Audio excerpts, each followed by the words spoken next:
Assalamualaikum warahmatullahi wabarakatuh. Perkenalkan, nama saya Yosita Zahra, NIM 13519100023. Di sini saya akan menjelaskan mengenai rancangan penelitian deskriptif.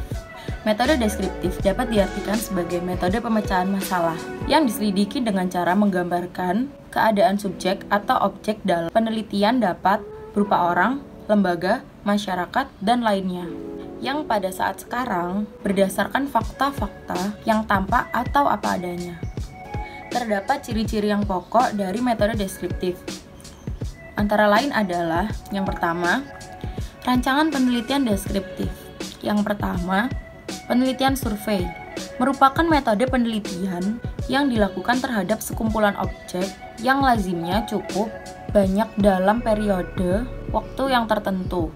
Secara umum, penelitian survei bertujuan untuk menilai suatu kondisi atau penyelenggaraan suatu program kesehatan, misalnya obat generik pada saat ini, dan hasilnya digunakan hanya untuk membuat deskripsi mengenai suatu keadaan, melainkan juga untuk menilai hubungan satu variabel dengan variabel yang lainnya. Oleh sebab itu, dalam pelaksanaan survei, lazimnya hasil yang diperoleh akan dianalisis secara kuantitatif berdasarkan data yang terkumpul. Dalam penelitian kesehatan, metode penelitian survei dapat dikategorikan sebagai berikut. Yang pertama, survei rumah tangga adalah suatu penelitian survei yang ditujukan kepada rumah tangga. Yang kedua, survei morbiditas atau morbidity survey merupakan survei deskriptif yang bertujuan untuk mengetahui penyebaran dan kejadian penyakit di dalam populasi masyarakat.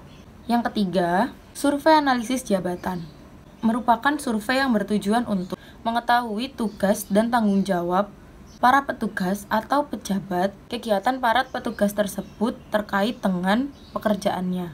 Survei pendapat umum dilakukan untuk memperoleh deskripsi tentang pendapat umum mengenai suatu program pelayanan kesehatan, termasuk obat generik yang sedang berlangsung serta mengenai seluruh masyarakat. Yang kedua, penelitian studi kasus.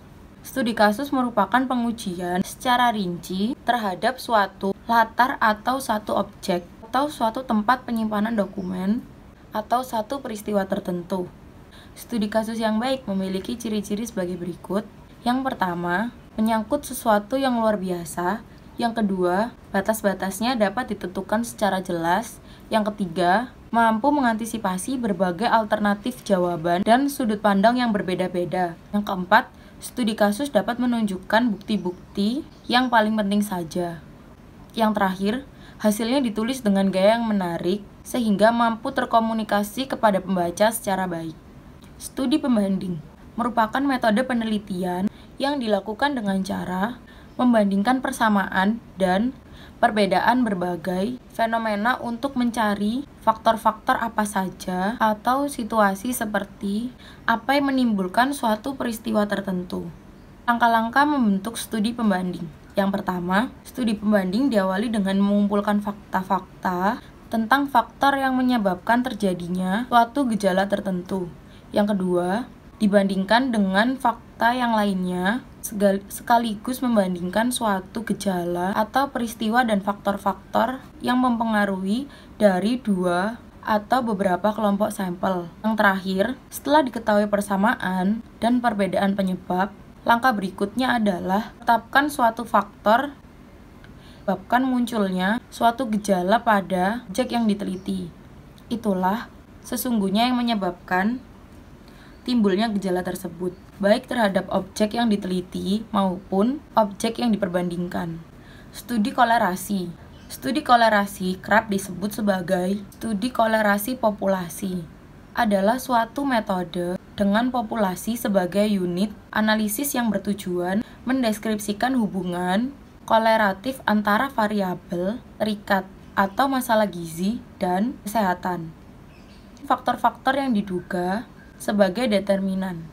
Faktor determinan itu misalnya umur, penggunaan fasilitas kesehatan umum, konsumsi jenis makanan, obat-obatan, alkohol, dan rokok. Sekian penjelasan dari saya, mohon maaf bila ada kesalahan. Wassalamualaikum warahmatullahi wabarakatuh.